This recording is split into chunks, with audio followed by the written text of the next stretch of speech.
ছবিটার নাম how you Firoz, কেমন আছো ফিরোজ। মূলত এটি একটি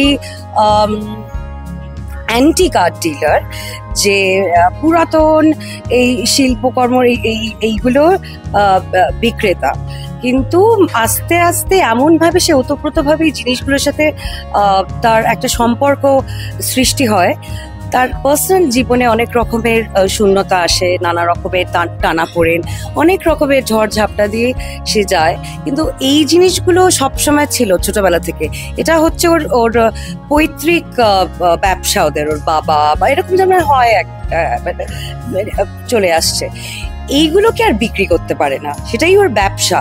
তার প্রচন্ড একটা ফাইন্যান্সিয়াল ক্রাইসিস হবে, নানা রকমের টানাপোড়েনের মধ্যে সে একটা পর্যায়ে বিক্রি করতে পারে না এই জিনিসগুলো। তো সেইটার মধ্যে একটা সাফারিং আছে, একটা তো একটা নানা রকমের টানাপোড়েনের একটা গল্প। আলটিমেটলি একটা সহজ গল্প, প্রেমের গল্প। এগুলোকে খুব ভালোবাসতো এই আর্ট পিসেস গুলোকে, আর কোথাও একটা তারাও যেন ওকে ভালোবাসতো, একটা কোথাও বিলীন হয়ে যাওয়ার একটা জায়গা তো আছে, যে নানা জিনিস অনেক কিছু না পাওয়ার জায়গা থেকে সেই ওখানেই আলটিমেটলি ওর প্যাশন ও এত প্যাশনেট ছিল আর এত ভালোবাসতো এই জিনিসগুলোকে, এই আর্ট পিসেস গুলো, যে ওরাও বোধহয় ওকে ততটাই ভালোবাসতো, ওরাও বোধহয় ওকে হারাতে ভয় পেত। আর একটা সরল ভালোবাসার গল্প, প্যাশনের গল্প, অবসেশনের গল্প। আমরা তো কলকাতার লোকজন ভীষণ আর্ট, সবাই বাড়িতে সবাই গান বাজনা, ছবি আঁকা, আমরা তো এই ফর্মগুলো, আর্ট ফর্ম তো আমরা সবাই ভালোবাসি। প্রত্যেকটা বাঙালির মনে কোথাও একটা শিল্পী লুকিয়ে আছে, ঠিক আছে?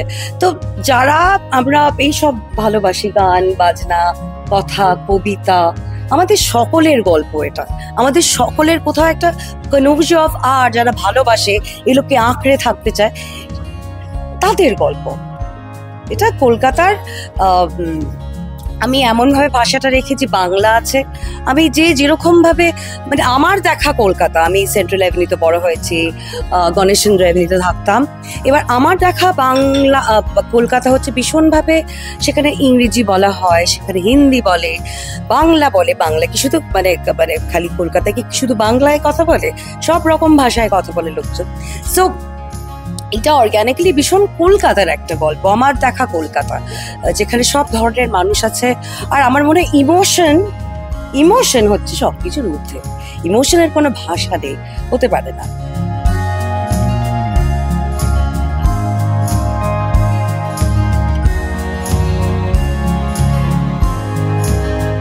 এটা একটু বেশ বিচিত্র ধরনের ছবি বলবো।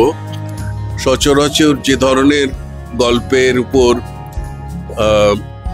নির্ভর করে ছবি হয় তার থেকে স্বতন্ত্র, বেশ আলাদা।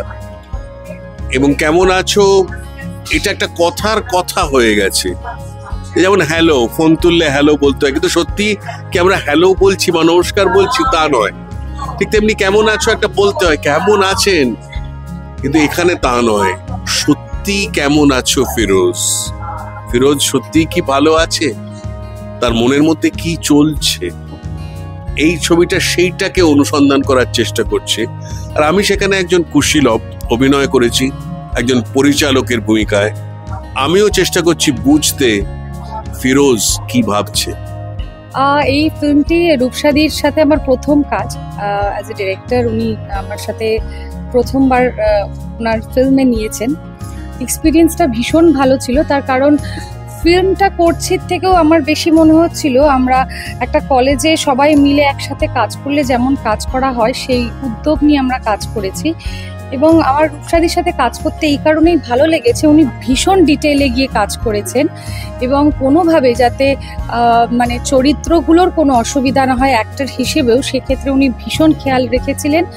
এবং প্রত্যেকটা জিনিস, অর্থাৎ সুর থেকে আরম্ভ করে মানে পুঙ্খানুপুঙ্খ জিনিস উনি ভীষণ ডিটেলিংয়ে গিয়ে করেছেন।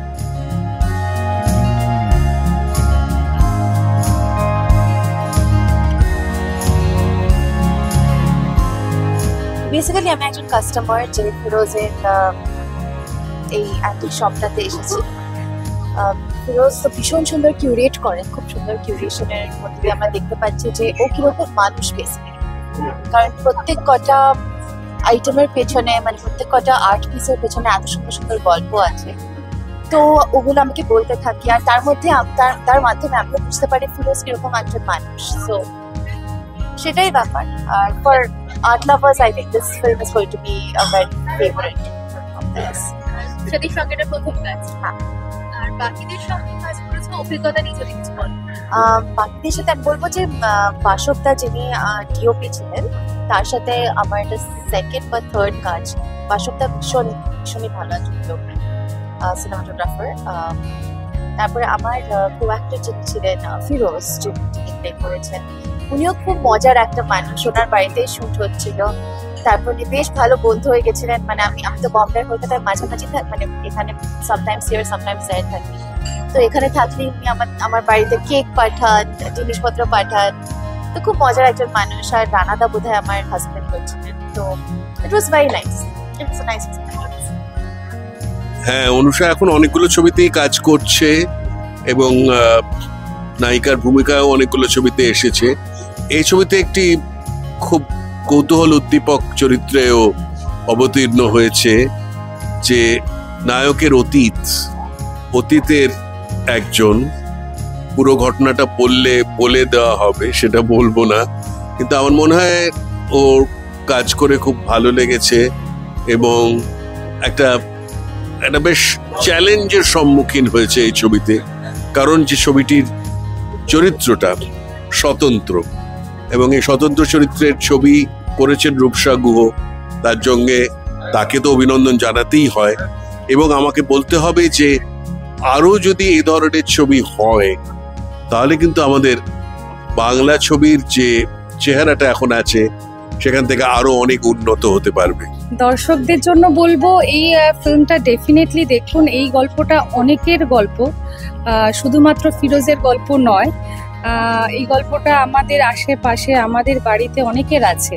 আই থিঙ্ক অনেকেই খুব সুন্দরভাবে রিলেট করতে পারবেন এবং এটা ভীষণভাবে ভালোবাসার গল্প।